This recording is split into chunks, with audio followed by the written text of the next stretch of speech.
it's Rome, and welcome to our final episode of this season of Homefront. We had a fantastic season, and I have with me on set today one of the stalwarts behind this entire project. Stalwarts, boy. I am honored to introduce to you Dr. Joanne Paul, JP, as we know you, JP. Yeah. It's kind of weird because now you're on the other side. You're accustomed to being the one with Prof on a Friday asking the questions. Yeah. Now here I have you on the hot seat. I know, So Roma, JP, welcome to our well. final episode this season. How Thank do you you. think this season went so far? We did 25 jam-packed, informative episodes. How was it for you? Oh, it was great. It was really the vision of the Pediatric Emergency Cares Foundation.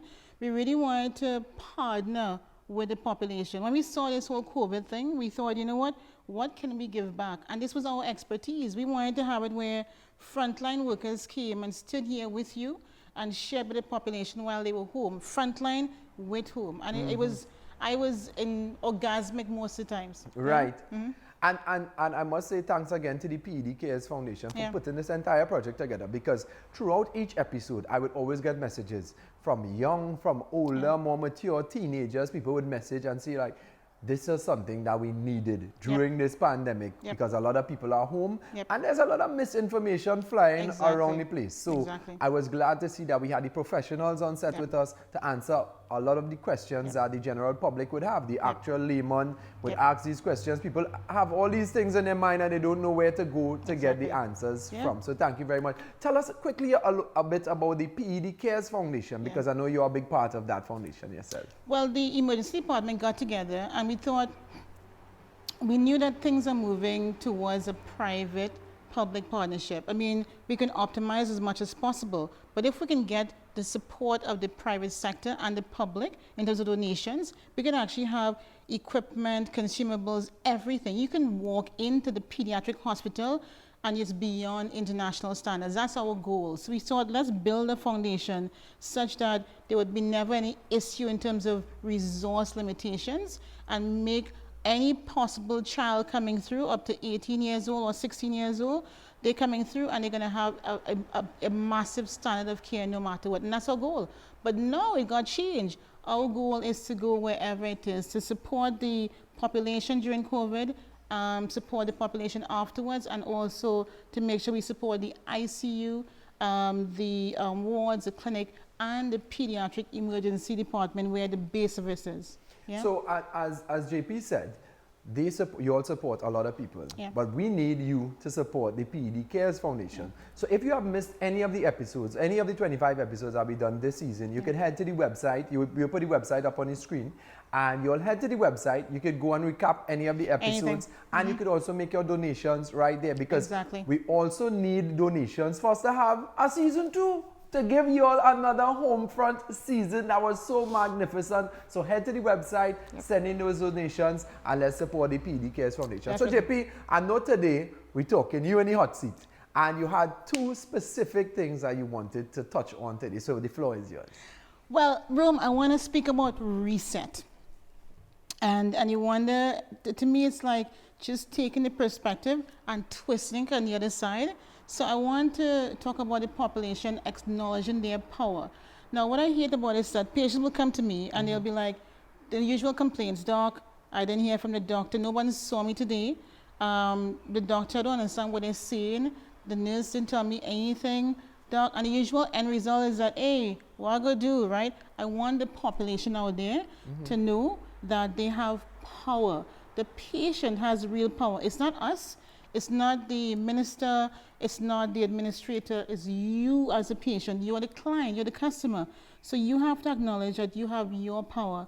You have the right to be seen every day, to understand what the doctor is telling you, understand what the nurse is telling you. And if you don't get what your right is, you can actually access the customer service department, quality department. You can go to the head doctor, the head nurse, or even go to the medical chief of staff. This is your right. It's your power. So you acknowledge that. Now, I'm not saying unreasonable. I'm not saying you don't complain and say, well, you know, the meal was supposed to come at 8 o'clock and it came at 8:01. What's this? I don't understand this, right? Or that you're 2 minutes in the department, you're like, oh, this waiting time is shipping us, right? you have the right to have a reasonable standard of care. So I want the population to flip it and not say, what I going to do? It has to be here what? I have my rights and I want you to demand it. So how do they go about doing that, demanding the rights? So let's say you go to the hospital and you feel as though you're not getting any information or you're not being seen or people not taking you on. What is the average patient to do? Well, that's the thing. I think it's a mindset change, because usually they say, well, you know, if I go do that, they might get some retaliation or something, they might get a response. But if the tide is changing, if all the patients know their rights, then you can go to the nurse in charge and say, hey, nursey, or Nurse James or Nurse whoever, I wasn't seen today, or I don't know what's happening, or whatever. It's your right to do that. As I said, if you don't get through, you have all these other avenues, customer service, quality, you have the Facebook page of the actual RHA. You go there, whether it's your private hospital or public, you have the right to go further. But that's one thing, that's massive power. The second thing though, is that during this pandemic, I want you all to have patience. So, I mean, aside from the power, in the parallel system, the COVID system, we're being stretched. So I don't want, again, persons to be like, oh, no, JP went on TV and told me I have the power. It should be when they say, here what? I understand what's going through, and I understand what's being stretched about the population with regards to this. And let me have some patience with the system. That's the second thing. But the third thing, you know, they usually say, with power comes great responsibility. And what happens too is that although we don't use our power as patients out there, we don't say thanks either. So often, so persons, you'll have the twist of it. They'll not complain and say, hey, what go do, boy? Or if they do, they will complain straight to Facebook or straight to the Ministry of Health. On the radio station too. Or I will get the calls. Exactly, and then they'll be like, and they'll call me and they'll be like, could you find out in this ward, in somewhere Timbuktu, let the doctor talk to me. No, you there on the ward, acknowledge your power about it. And so those are the three things, but you must say thank you. If your healthcare worker has done a great job, I'm talking about escorts, customer service, medical records, whoever it is, doctors, if they have done a great job, you know what it is to say thank you. The majority of them are there to do a great job. They want to help, they go the extra mile, and nobody says thanks. They walk in and say, okay, so you get complaints? And you don't get appreciation. So you have three things. The power to demand your standard. You have to have some patience, but also you need to say thank you. Lots of these I like that people point with the hard. thank you at the end, because sometimes you would encounter some people and they would go to a hospital and a doctor or nurse would go above and beyond to make sure that they take care of them. And then they would not say thank you. And then you ask them, you told the doctors thanks? And they would say, why tell them thanks for? Why they work? Exactly. And you have to remember too that these are human beings that we're dealing with. And yes, it may be their jobs to take care of you, but there's also a human being that you're interacting with. So a little thank you goes a long way, just shows that appreciation, that gratitude. And two, I think I always say this, you always get back the energy that you give off to. So if you give off that nice, positive, warm, thankful energy, next time you come to the hospital, that doctor may remember you, and you may receive even more care than you would have gotten in the first instance. Exactly, definitely. And to go by that too, room, in terms of whatever you give off, also I think it's really important to recognize that, but recognize perspectives, because we see it from this point of view. But remember, the real way to see something is to see 360 degrees, right? So I grew up in a rural area in Kumana, so I want to big up Kumana. Shout to the Kumana posse. So it's northeast in terms of Trinidad, and what I learn when I go up there every time is always different perspectives. So I'll get it from my family, the persons there never see one way. And the thing is that when you go on the ward and you forget about these people, the nurses, the doctors, they have their own baggage to deal with. They're coming with stuff. So just tell them, you know, I had a lovely time. Thank you for making a difference. That's it. And in terms of the power, I like that you want to change the mindset of the patient itself. And remember, guys, we're reminding you to always say thank you at the end of any sort of care that you have to receive in the health facilities, because you never know what the doctors or the nurses, especially in a time like this, where they're being stretched with the parallel healthcare system, what they may be going through, what they may have come with from home and brought it here. So JP, I want to thank you very much for putting this entire thing together, for being one of the champions of this cause in terms of home front and educating the population. I have gotten rave reviews about the show. I did wrong, but I can try. So kudos to you and the team, and to all of the home front staff, the camera crew, the audio crew, the producer, Barbara, and to everyone that made this entire thing possible. I want to say personally, as you just mentioned, I want to say thank you on behalf of myself and on behalf of the population of Trinidad and Tobago, because I felt as though this season was what we needed at this point in time. And I do think it could have come at a more perfect time than it did now, especially during the lockdown, because we had our second lockdown and the show aired and people were at home and they were just looking for that source of valuable information, and we got it right here on the home front. So thank you very much. Well, that's why I wanted to also add the MESS, right? So it's two things I wanted to discuss with in terms of today, the power, but also I want persons during this pandemic to think about MESS. And you wanted to, I know. That's why I didn't tell you before. Yeah, it was MESS. All right. Yeah. So it's acronym. So therefore, it's M. And you must know, I mean, we've had it all the way through with Keelan and Bartholomew. So M for mindfulness. Mindfulness. Or meditation. Or if you want to pray, that's fine. Whatever it is to reset your mind. And there's this thing called the default mode network. So, you know, we all do it. We go home and we ruminate. It goes over and over. And usually it's negative thoughts. And so you'll be like, I did a real crap today, boy. Or you're real shippity or whatever it is. No. You really want to reset that. So in the mindfulness thing, which we really enforce, is that it makes that default network slow down, so it stops that cycling. But also, I want it to be where we replace that with positive thoughts. Positive. So therefore, you have a mantra, and I wanted to ask you if you could think about your mantra. So everybody should just, when you wake up in the morning time, and before you go to bed at night, have your mantra to reverse that cycle. And typical ones, like, you know, something that is like your cheerleading stuff. So my common ones are, I choose to be happy. I'm a woman of action. Or I might be going out there with COVID pandemic with no fear, no worry. And you wake up with that. You do some mindfulness and you have that affirmation going through. I think mine is I choose to be happy, because every morning I struggle to get off the bed. Yeah. And when I do come off the bed, no matter what mood I am in, I think I have to make the choice each day to be happy. And happiness is a choice. It is definitely, Something can happen to you. You could be going to work and somebody bounce you, and then you could be sour for the whole day, or you could choose to be happy. So mine is I choose to be happy. It's your right, do it, Rome. Every day. And one thing I learned, and I would just plug that there, is that years ago in reading, I came across a scene where the author of the book was telling the readers where the one person that you listen to the most in this whole world is yourself. Exactly. Is yourself. So you have to be careful of the things that you tell yourself. Right. And the thing is, the twist is, by the time you do that, you change your own perspective, right? So then you should talk about reflection. I think Cordelia spoke about that. So at the end of the day, you look back at the day and you choose 3 wonderful things that were good about that day, right?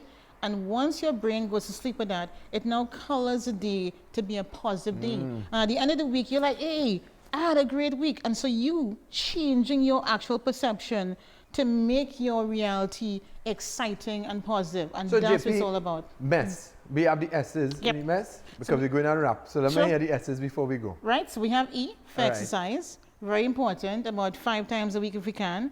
It really helps with reducing anxiety, etc. The first S is for sleep. So I know that Dr. Robinson spoke about that, and Romy, it's really important to have that sleep. But to me, out of the entire day, sleep is most important event happening. It helps with memory, it helps with reducing anxiety, it helps with you concentrating, and it helps with being happy. You know, when you don't have enough sleep, you actually get I'd cranky. be grumpy. I'd be real grumpy if I didn't sleep. You also Like have more negative thoughts. You're like, everything is real, like this is real crap, right? So just having that balance of sleep keeps you real balanced. So mindfulness, exercise, sleep. Yeah. You have another S for us? The other S is actually 3 S's. It's 3 S's. The other S is sex. All right. Now we had Prof. Hutchinson come on. Speak about that, sex in the pandemic. And it really, with sex, you get lots of these happy juices being produced. The same with exercise. You have oxytocin. As you know, which I'm sure you know, sex afterwards makes you relax. But the thing about sex is that it makes you overnight relaxation, happy juices coming through. It increases your memory, and that's really significant. It does. All right, so let's stick up in here now, JP, for the final S as we jump into our mindfulness moment.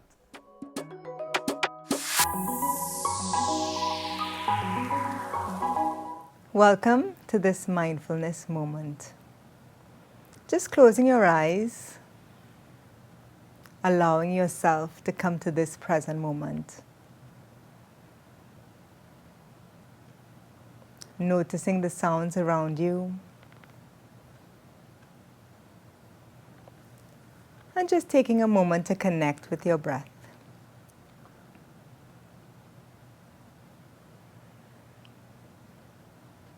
With so much going on around us, sometimes it's hard to deal with uncertainty. But one thing that we can count on is our breath.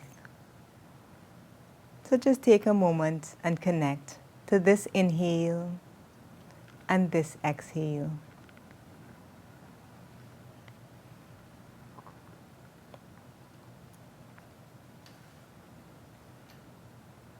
Sometimes we feel like we have to know all the answers, and it's okay to just not know. When we approach the future with openness and acceptance, it helps us to cope with whatever we might be faced with.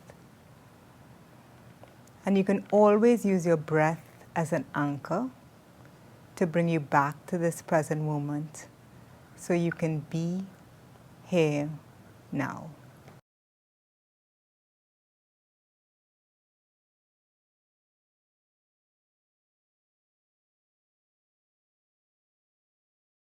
So we on the topic of MESS, and we went mindfulness. We went with affirmation. Mindfulness with affirmation, as he's speaking to yourself, the mantra.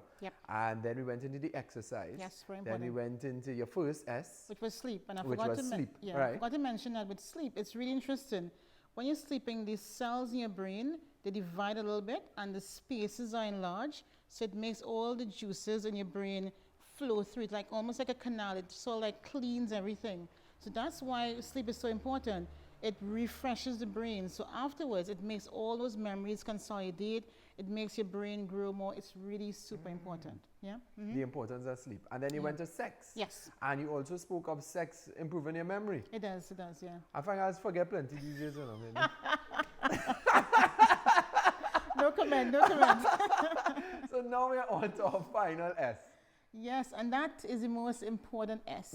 So long ago, well, I shouldn't say long ago, they had this thing called the blue zones in the world. And they thought, why are these areas where the persons lived past 100 years old? They couldn't tell what were they doing differently. And when they checked, the biggest deal why they were living healthy and long lives, it wasn't like they were on any medication or anything. They were having social interactions. So they found that socialization, because we as humans, we like to be in packs and groups. That's really the thing that makes us grow and be happy. And so the most important aspect, especially during this pandemic, is for us to go back into community. You know, make sure you connect with your family, your friends, your community. And why you see losses, isolation and loneliness is actually the unhealthiest thing. So I want us to reverse it. I want to make sure the same way how the PED CARES Foundation is having that private-public partnership, I'm saying let's partner throughout the entire pandemic and beyond. If the pandemic has to change us, let it change in that aspect where we make the reset. We reset about the power we spoke about, but reset with regards to MESS, and we reset with regards to socialization. Let's connect with our peeps out there. It's really the most important thing to make sure we live healthier lives, healthier brain lives, healthier physical lives. Because I know during this pandemic, it took a mental toll on everyone, myself included, because I am a real socialite and I always like to go meet people and have conversations, and we were not able to do that because we had to stay at home to be safe. So what we would advise as well to JP in the pandemic is even though you have to stay home, to still keep in touch with your friends or your relatives for that socializing on the phone or video chat or lots of things you can use. FaceTime, whatever it may be, because of how important that final S is in terms of having those connections with other people. Because you would see too, a lot of elderly people, once they are by themselves and isolated, decline right away. No healthy life whatsoever. They dip. But you would see the ones who are around their friends and their family, they would be much happier and they would live longer lives, as you said there. So you all heard the MESS? MESS. I love that message. I'm going to stick with the acronym, MESS. And now we want to say a final thank you just for this season, because we ain't gone forever, don't worry, because you at home are going to keep donating to the PED CARES Foundation to make sure that we have a season 2 right here on TV6. So mentioning TV6, I want to start off by thanking them. TV6, we had 25 very informative episodes right here on CCN TV6. So thank you very much to TV6. We want to thank Dwellings, because we had the first couple of episodes at Dwellings. Thank Heritage in Cascade for having us for this episode and some of the other episodes as well. I want to thank JP from the bottom of my heart and the PED CARES Foundation for putting this whole thing together. I want to thank our producer Barbara Ann. Well done, Barbara Ann. I want to thank my audio team, my camera crew, my lighting crew, the entire Homefront team, our nurses on set. We can't forget nurses on set.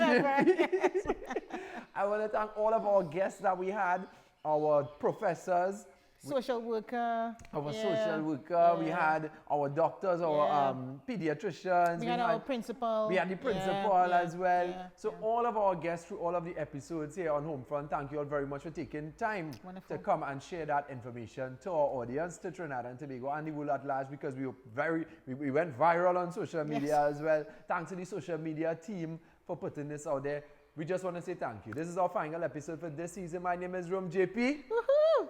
This has been Homefront Season 1. Final episode. Come, Mariano! Wait, do I get anybody else? All the nurses on set, everyone! Great season.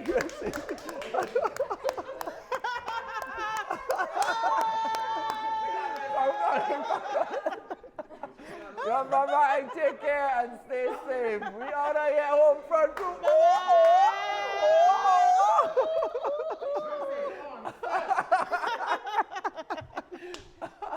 That's good. That's a good idea. Oh. Candace. Bring her.